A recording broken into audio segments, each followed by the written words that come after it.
Hi everyone, good evening. Thank you for joining the Romanian Film Festival in Seattle. This is the third night.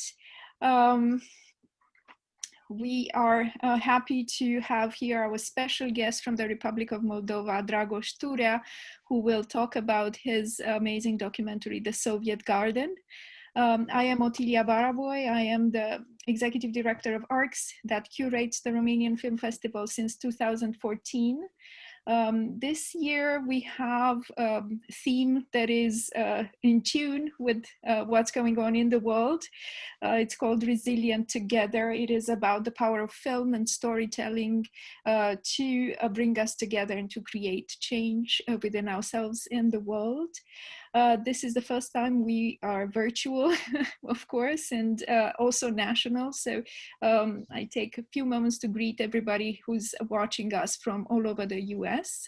I would like to thank our partners and co-organizers, Northwest Film Forum from Seattle, and also our festival partners, the UiPath Foundation, and institutional partners, the Romanian Cultural Institute and For Culture. Also, I'd like to thank our private donors and sponsors who have been supporting us since the very first edition.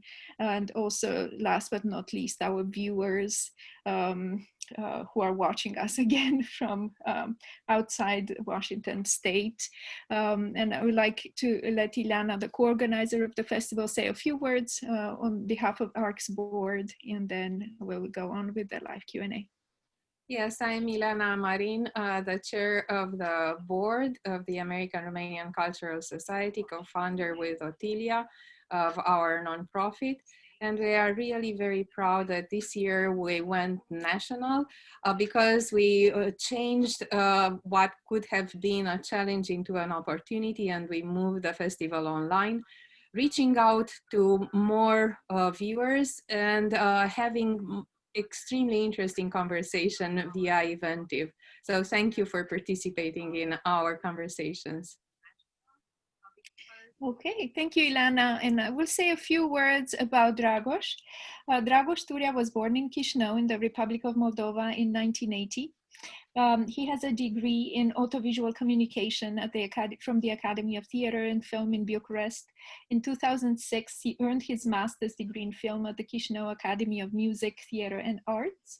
He made his debut in cinema with his short documentary called Vasile Mămăligă, which is basically Vasile Polenta in English.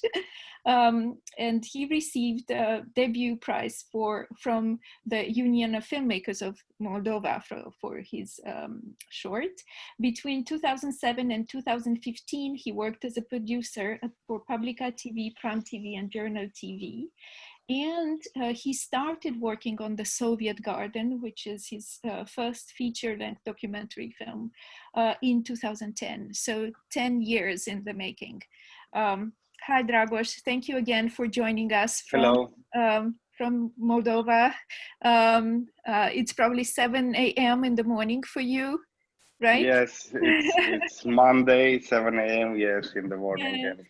And we were just talking before starting the recording that Moldova has a new president, a woman president. Yay! Yeah, yes, it's the first time in history when we have a woman president elected officially. So. Oh, we're working on it here.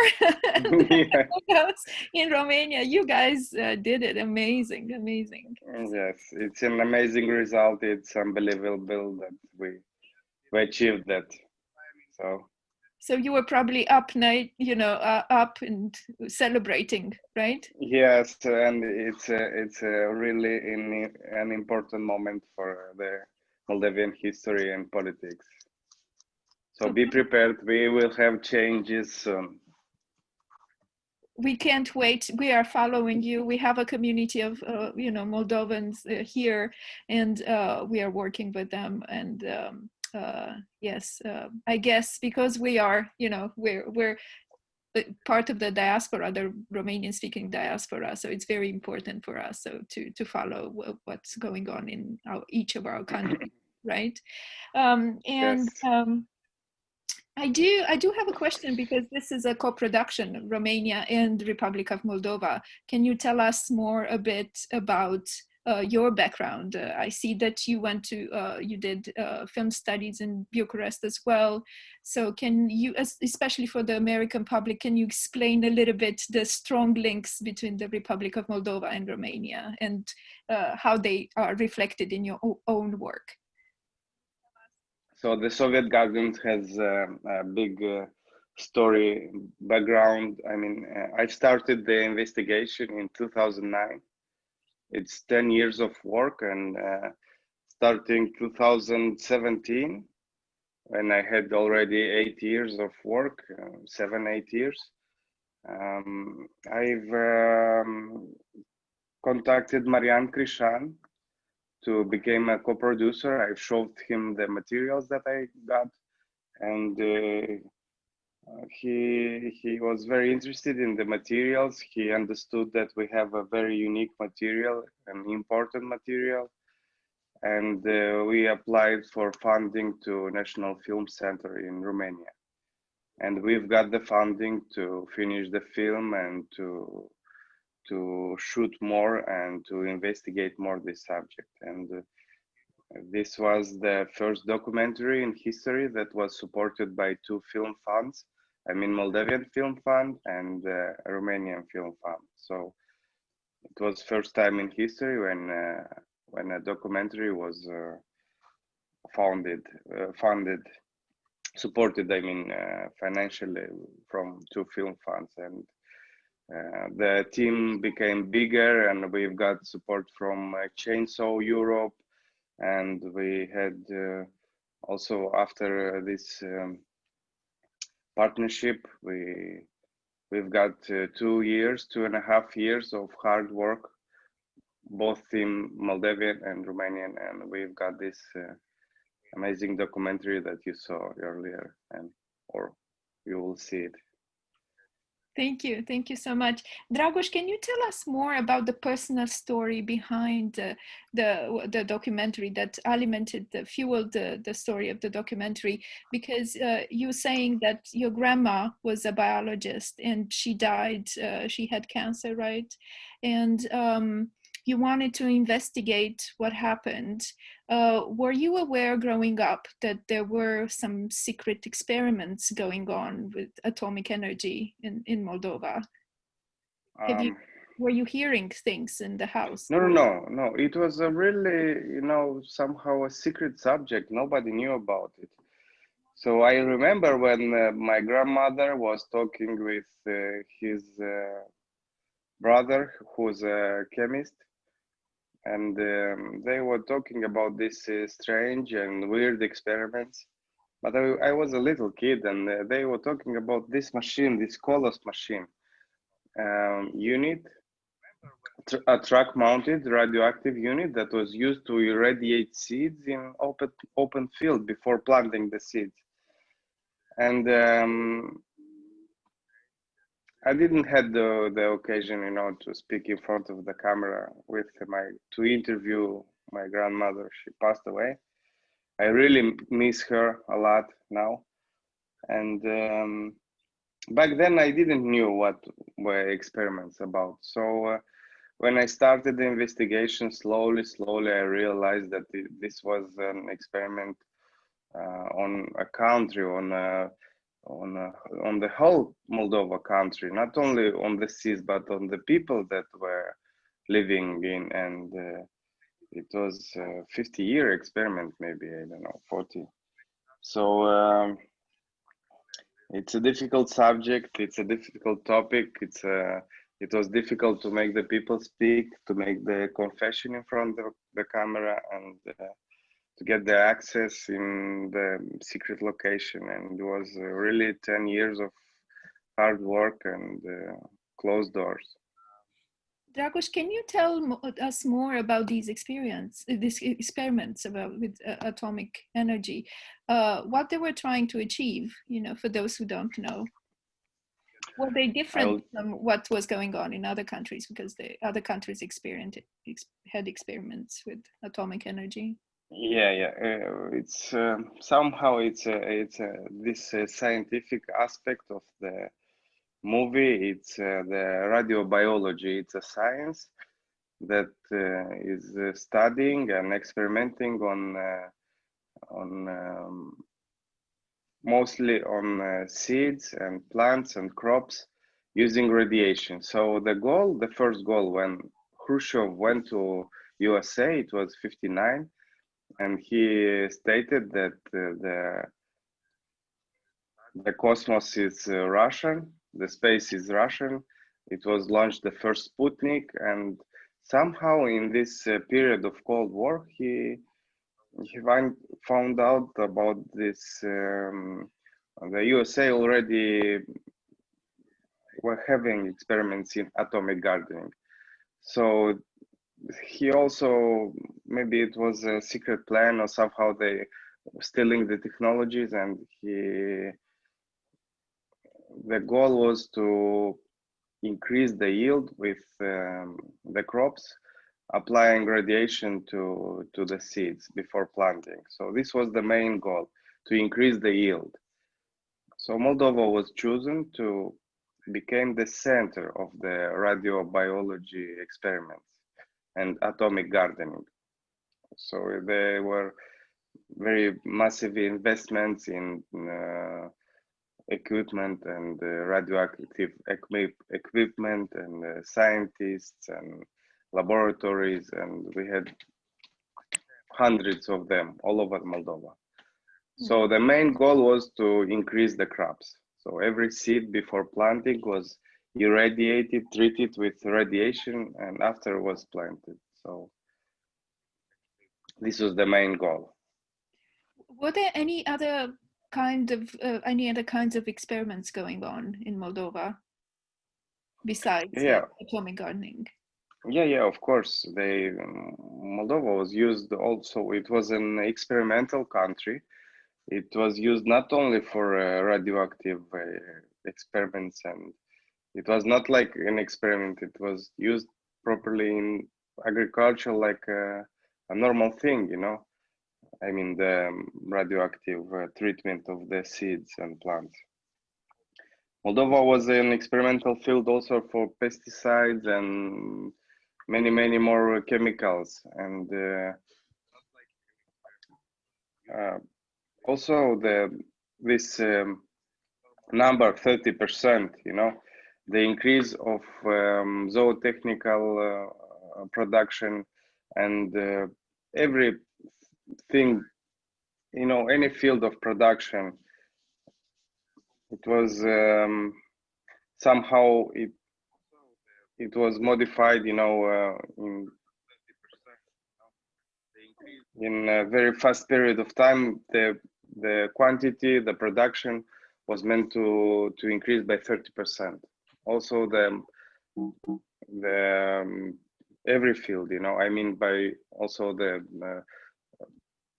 muscular mass of the animals and many more.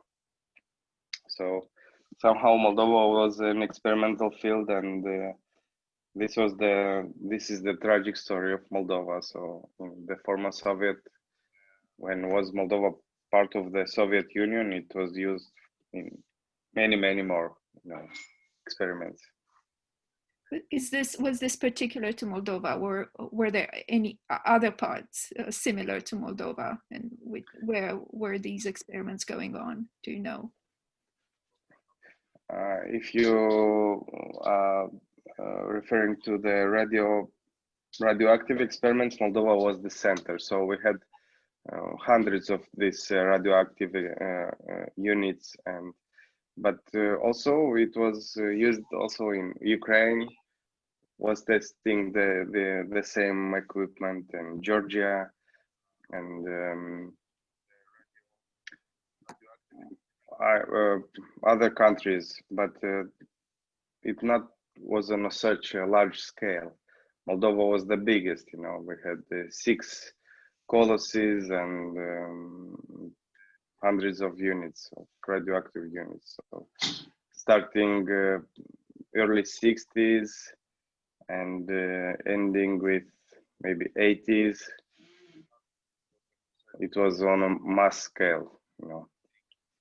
We could see in your documentary from the archival images that there was, in a way, a sense of pride for, I mean, there was a lot of manipulating people into thinking that what they're doing there, it's scientific and it's about men conquering nature. And you have a shootage where they say, look, I mean, Moldova went from a agricultural, country to a country that was changing the course of rivers, to go north. So was there a lot of manipulation into convincing people to participate willingly in these experiments? It was more like orders, and as we speak in the movie, in the film, it's hard to accept a failure. It's hard to accept a failed experiment. So that's why nobody knows, I think, and none of this our politic powers and leaders never accepted this and assumed this experiment on Moldova. Even it's not written in books that it was Moldova was the center of this radiological experiments. Even the Academy of Science, it's the information it's lost and nobody knows about it. Also, the scientist and the protagonist that you see in the movie passed away long time ago, and somehow this pride was, they were very somehow proud about the experiments, about the green cotton, about the sunflower oil with the taste of olive oil, and this was their life, and slowly this was the first shootings that I made, and slowly I understood that they never got to increase the yield. So I never put in discussion this aspect of increasing the yields, the production, I mean, by 30%, as they stated in books and so on. So in time, I understood that maybe I had 5 years or 6 years, maybe, until I understood that it was a failed experiment. So the results were not so many. We had few results. A black bean turned made white, and some mutant flowers, and the results were not so great. So after this massive investment and expectations, So they were not that impactful as they wished for. Yes. I mean, the production never increased. All the crops were dying, after the irradiation process, and also the people died. This is the most tragic aspect of the story. Most of the people died young, even when they were participating at this strange and weird process of irradiating crops in hope to increase the production. It seems that there's still a lot of silence around these deaths. I mean, people kind of know that what was the cause, but there was no official recognition of that it was linked to these experiments. Yes, even now it's a taboo subject, and we don't have so much information and about these experiments, and the time is passing very fast, and we are losing the information. We are losing the people that can make the confession, and we on this subject we have only the Soviet garden that is like a document, and it will remain for I hope that it will be passed from generation to generation, and hope to explain what was the goal, what was the radiation used for, those sources, I mean isotopes. Yeah. Because we have this you know, we have to pass the radioactive waste for 60,000 years and thousands of years, and it's a difficult mission for a country, a small country like Moldova. And there's still a lot of radiation at the gamma field there. I remember when you were measuring that there was somebody with cows, you know, grazing. This cowboy, yeah.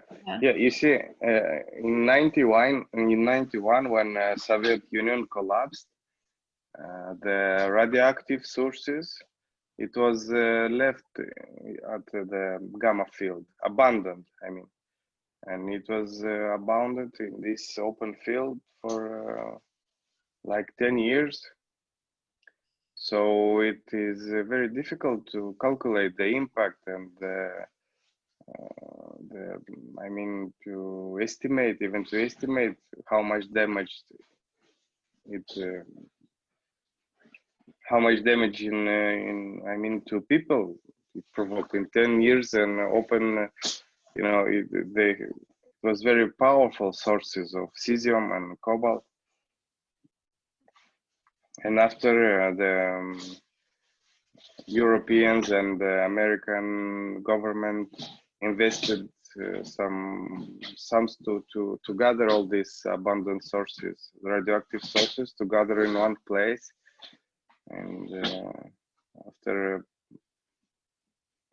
many years of research and hard work, pretty much of the sources were gathered at the waste facility, radioactive waste facility. So Okay. it's difficult to estimate the damage that was done to people and living beings there. And you can tell that there's more, I was reading somewhere, more and more people suffering from cancer. Well, to this adds, because I know in Romania we were affected, even in Romania, by Chernobyl. But on top of everything else, Moldova also, on top of Chernobyl, Moldova had, you know, was the land of atomic energy experiments, which is really frightening, actually, if you think about it. As we say, the Soviet garden, it's an agricultural Chernobyl. It's the same faith as Chernobyl we had, the people. You know, it was never accepted that like a failed experiment and as a disaster for the people and for all the agricultural I mean field. And yeah, we do have a question in the chat about that. How is the movie Agriculture doing these days in Moldova? Did those experiments affect the soil, and are the effects seen today? Are people aware of that today? yeah, you know, most of the people died. So this is the most tragic aspect, and we have this confession from the people that most of them passed away from like young. And do we know, I mean, do you have a statistic? Did they die of cancer? Did they die, I mean, the causes are related to radiation? You know, from the statements that the scientists say and the people are saying, but it was never made an official investigation of how can radiation, I mean, the radioactive experiments can done to people, you know, the damage. It was never made, even it was never assumed, this experiment. And the only thing that we are having is the statement of the scientists and the people that work there, you know. So it's a difficult thing to make, you know. It's hard to believe, but we never have had this study, official study, to calculate and to estimate even the impact, you know, and the damage. our goal as filmmakers was to document, to make this document real, and to explain that it was, you know, and to raise the awareness that radiation can be very harmful to living beings, and if the people are affected, they will suffer a lot, you know, even can die. How do you explain the attitude, unapologetic attitude of people like the director of the Gamma Field, I think his name is Akimov, who was kind of, he wanted to talk to you, but he was also very rude and dismissive and entitled. Were these people coming to make these experiments coming with a sense of entitlement that they didn't care, and Moldova was the field for them, an experiment, you know? No, it was very difficult to make to accept the condition to shoot for the shootings. It was years of negotiation to make them speak in front of the camera. Also, Akimov, he passed away also, and you know, we had this agreement. We can speak. I will speak what I must speak. So you should be aware that we can speak only what I can speak, because I am pretty sure that he also had an agreement signed, you know, what he can reveal or not, you know, and this was the thing that I accepted, you know, that we can speak. But of course, I tried a lot to get more in this, you know, aspect of consequences, and to analyze what can, if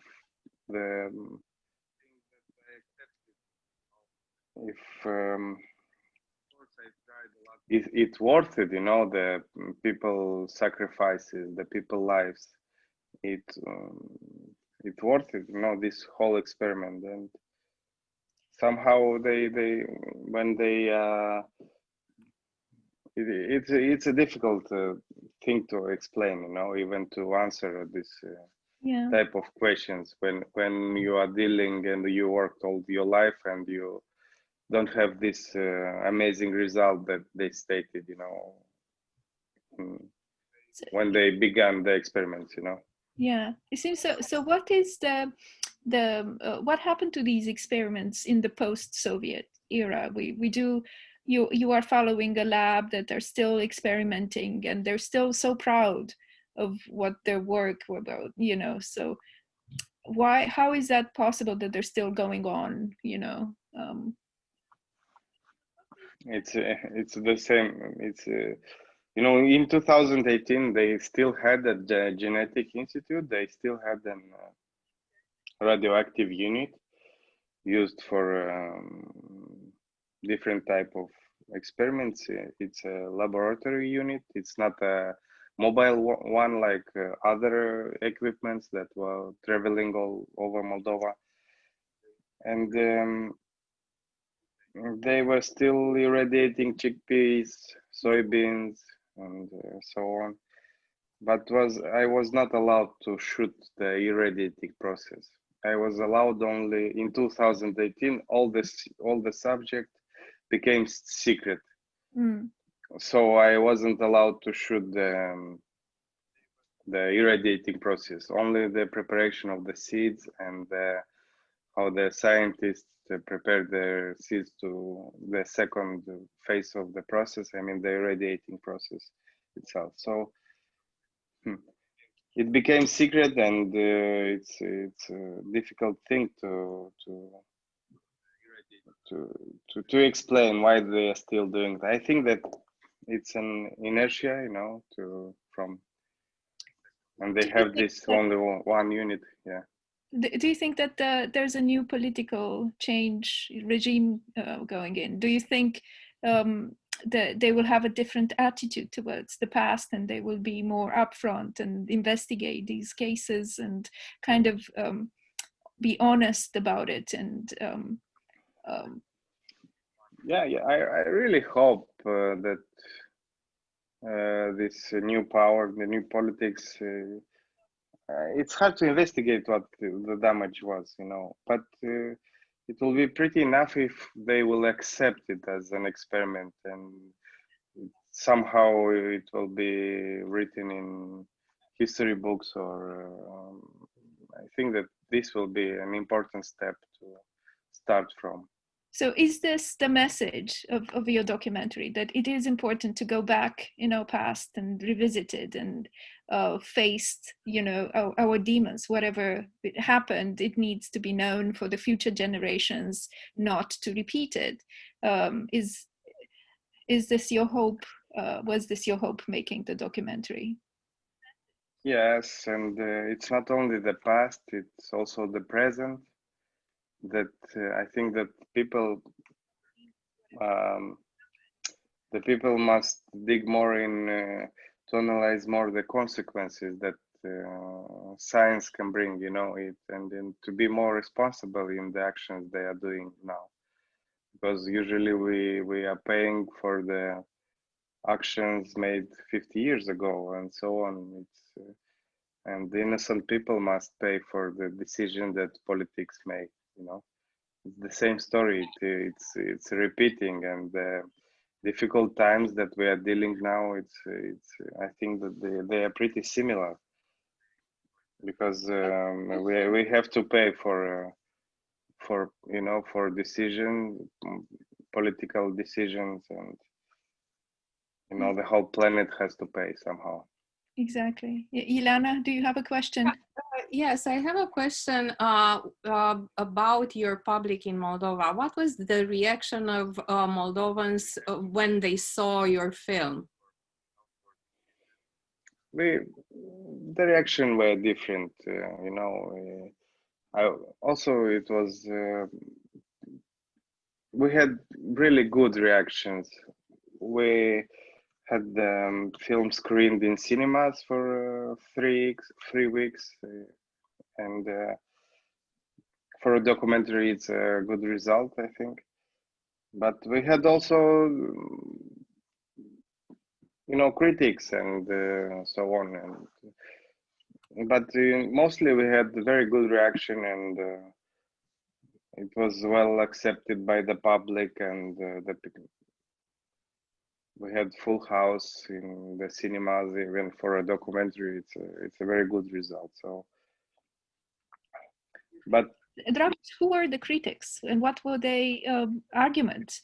I mean, it's very hard to imagine how, objections to such a brave and necessary project like yours. So can you share what were some of Usually I think that they are paid people that we are living also in a not a very stable place in Europe, and somehow this image of the Soviet Union is still protected, and if you are trying to somehow to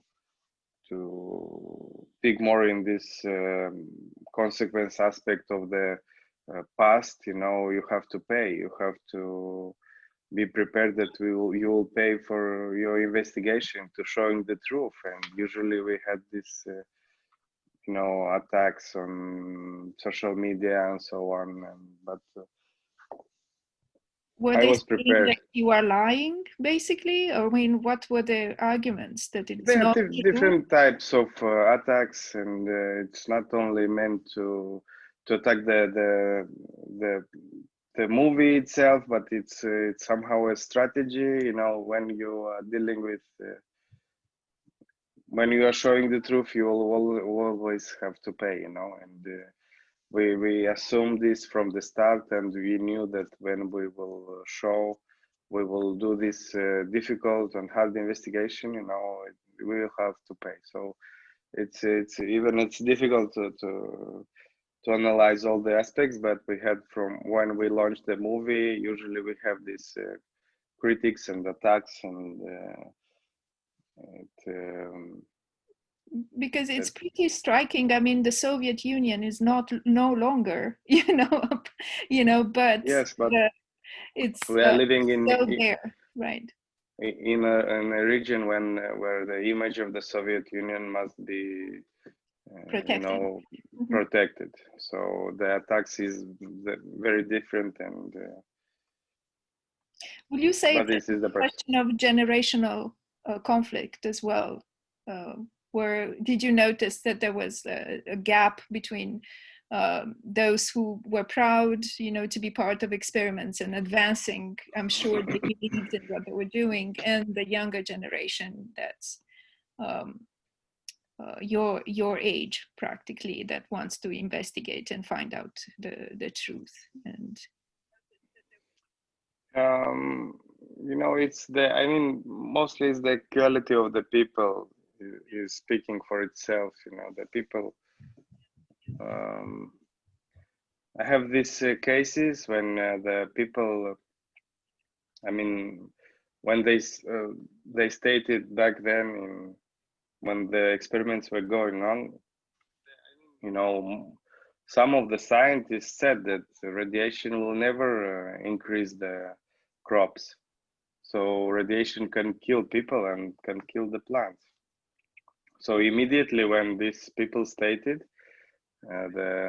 said that radiation can never increase the crops, they were eliminated from the system. So they paid with their jobs.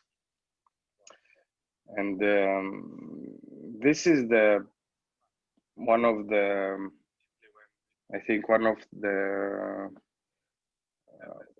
main approaches of the regime.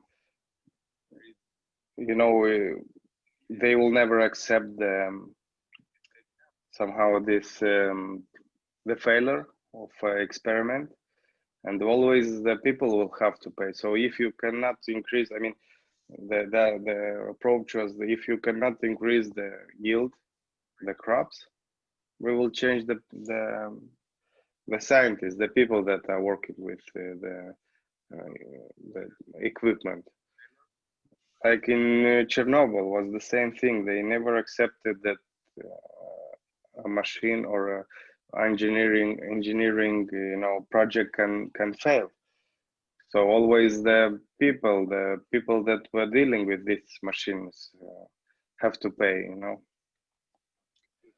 So in Chernobyl, it was clearly an engineering aspect of the big catastrophe. It was a failure, a machine failure.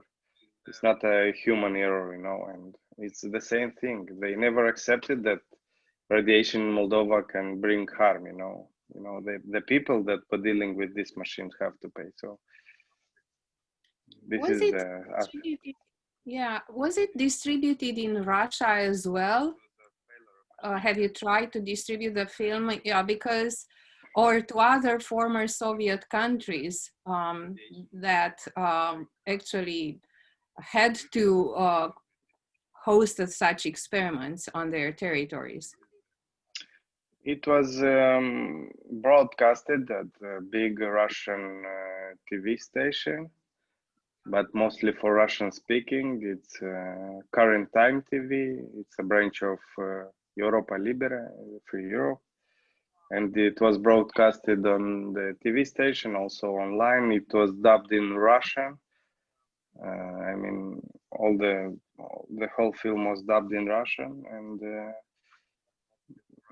it is still broadcasting now. We've never been selected to a Russian festival or so on, if you mean. But I think did you go to TIFF in Romania? I think this is how I found out about the film. How Yes, was it received in Romania? In Romania, we traveled a lot. We also, this year was, even in this situation, we have several screenings in Bucharest and in cinemas and Timișoara, and it was screened in Sibiu, and it was screened at TIFF. And the questions after the movie, the Q&A, they just the guards have to make us leave because the questions never end. You know, it's a topic that you can speak and speak and speak. It was very well received in Romania and in Sarajevo and Berlin and so on. The film is traveling a lot. It is it's a good result, and it raises a lot of questions. You know. Do people feel like there should be more talk about it? We should know at least. I mean, we know about Chernobyl, but we didn't know about what was going on in Moldova. Yeah, Do you feel like we should know at least, you know, 1/4 of everybody knows about Chernobyl, but there's so much work to be done in order to talk about the Moldova experiment in Moldova. Yeah, of course, it's always it's somehow repeating. The people, the public are thanking us for this film, and we should spread the word. You know, it's the main thing that we can do. You know, we should spread the word about the Soviet Garden and the experiments, and you know, it's somehow this scientific aspect also. You know, it's an interesting thing to know. You know, for you to enlarge the knowledge of the thing. Exactly. You know. I think it has a universal message actually, because we did lose the biodiversity of our seeds globally actually. So it is painful to watch this and realize that this is happening at the planetary level actually, not only in the Republic of Moldova. And I did appreciate the efforts of that lady who was trying to recreate the seeds. And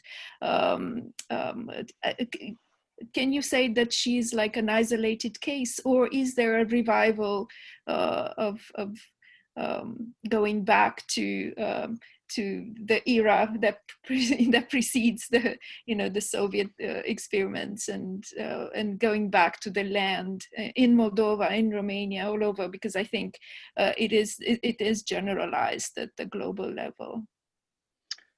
It's a pity, but we are losing the seed, and we don't have many people that are trying to keep the seeds. So, like we said in the movie, the seeds are only numbers now. It's only number. It's not potato or tomato. They're just numbers.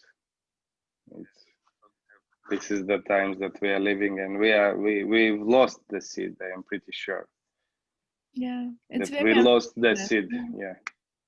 When you go to Romania, remember, I mean, everybody talks about tomatoes, how they used to taste, and we can't find that anymore. I think it was really up in a way, it was an eye-opener to see the film and realize that this concerns us all and the future of the planet and the way we are going to feed generations to come, actually, that we need to look into it. Are there any solutions, if did you encounter any initiatives, that could be, supported in order to rescue the seeds, or, kind of go back to the way I think agriculture? I think that this is a government mission more than it somehow must be protected by law, because if there are no laws, it's difficult, from the individuals to protect the seed, the seed that was kept thousands of years from one hand to another. And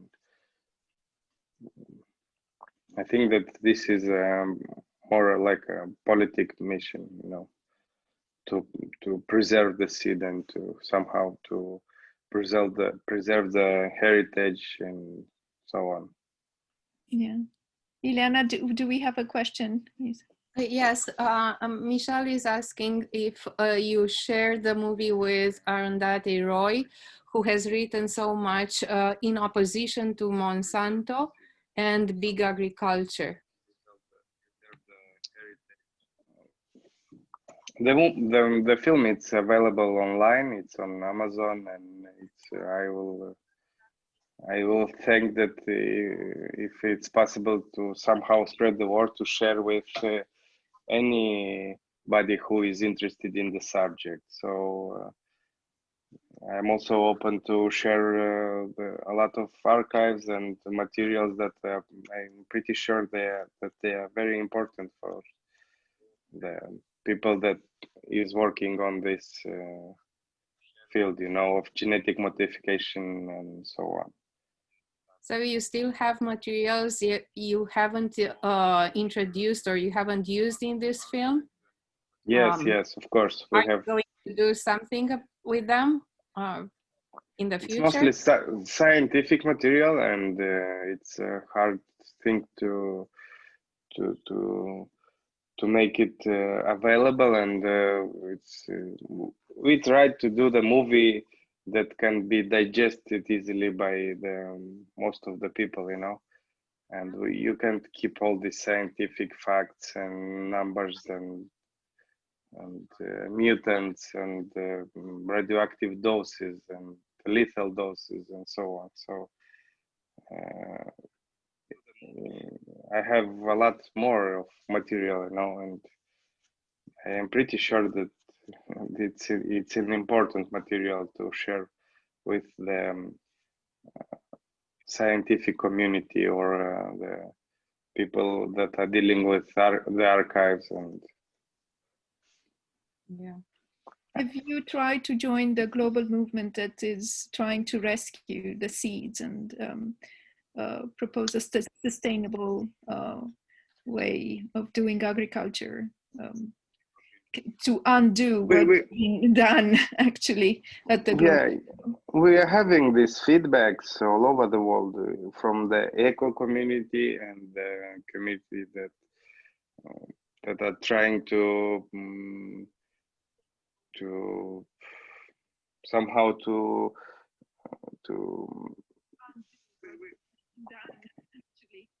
somehow to that they are responsible way of living, you know, and to deal with the planet and so on. It's we're having a lot of feedbacks and thanks, and the people are trying to screen and to somehow to make these events and to share the Soviet garden with the eco community. Thank you, Dragoș. Do you have an audience among the Moldovan diaspora?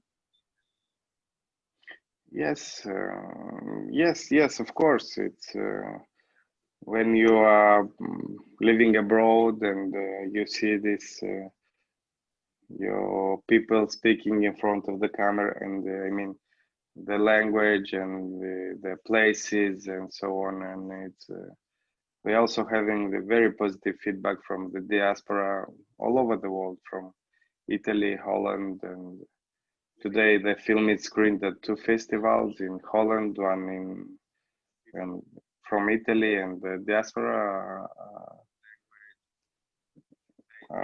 can watch the film from wherever they are. So they're having a very positive feedbacks from the diaspora. Yes. Excellent. What are you working on? Yes. Sorry.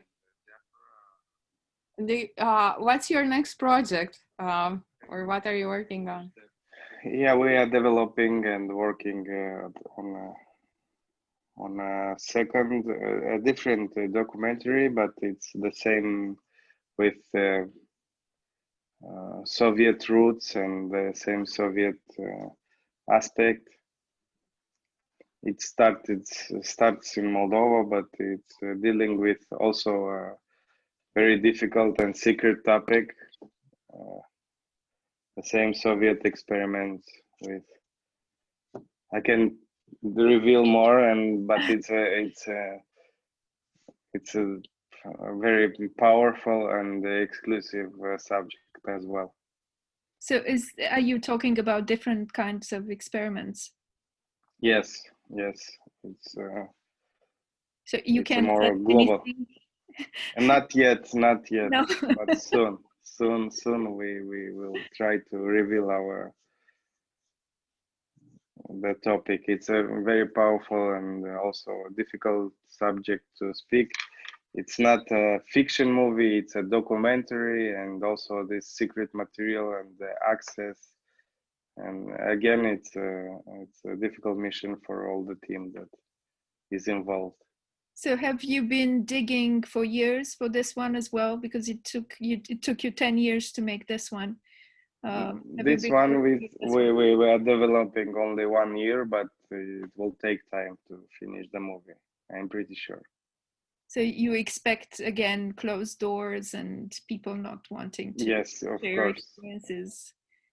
Okay. And when you are dealing with the government and you know, you will always have to have a strategy and to know how to make the people speak and to be patient. And it's, again, you never know. Well, I do hope it's not dangerous, you know, for you, you know. Yeah, I hope also, but it's a hard mission to do. It's difficult to investigate something that it's not, you know, being showed, and it's the archive materials and so on. It's a difficult mission. Well, congratulations and for this one, and really we wish you all the best luck for the next one. And can you tell us a little bit what's your timeline? When will you be able to reveal more about it? No, when we need to get the proper funding to start the shootings, and this is the pre-production process, and when we will have some funds and when we will have sponsors on board, then we will travel with the film at pitching sessions and so on. So is it rather easy for CNC from Romania to fund films in Moldova? How is it going on? It's not an easy. You have to have a very strong story and film to get the funds, not only from CNC Romania, but it's very, you know, I mean, there are strong players on this field, so it's a difficult thing to get the funds from any funding institution. Is there like a special relationship between, you know, CNC and Moldova? Is there conditioned by the use of language, or it doesn't matter necessarily? It doesn't matter. You have to I mean, the story, it's important. The story of the film, the subject, the screenplay, and this is the most important thing, how you can develop and can shoot your film, you know. Yeah, well, good luck, lots of luck on that one. Okay. Thanks a lot. Yes. Yeah. You made us very curious and looking forward to your next project, and the viewers as well. Thank you for answering all our questions, and we all hope to watch your next film and reveal the story as soon as possible. Thank you for selecting the Soviet Garden. It's an honor for us to be part of the Romanian Film Festival in Seattle. So we can meet in. Yeah. Hopefully we can meet. You can come to Seattle. We have been trying to encourage Moldovan cinema. we had, I don't know if you know Ioan Borș, he came last year at the Romanian Film Festival. Yeah. Yes, so we're looking forward. We have our eyes on you guys, because we feel like you guys have the same energy, enthusiasms, you know, that Romania had in 2000s, you know, where the new cinema was born, and there's so much talent there. Yes. So we are following you, and now you made us even more so curious about the topic. So we are looking forward to it. Well, thank you again, Dragoș, for joining us from Moldova. Congratulations again on the movie, on the new idea, and on the new awesome president. We wish you the best of luck in the years to come. So I'd like to add that our viewers are pouring you with thank you notes and all the best. And so you have a puppy in Seattle. Yes, and we will share the recording on our social media so other people can have access to our discussion and support your work and follow your steps. All right, so thank you so much. Thank you. Thank you. Bye-bye. Bye. Bye. Bye. Bye-bye.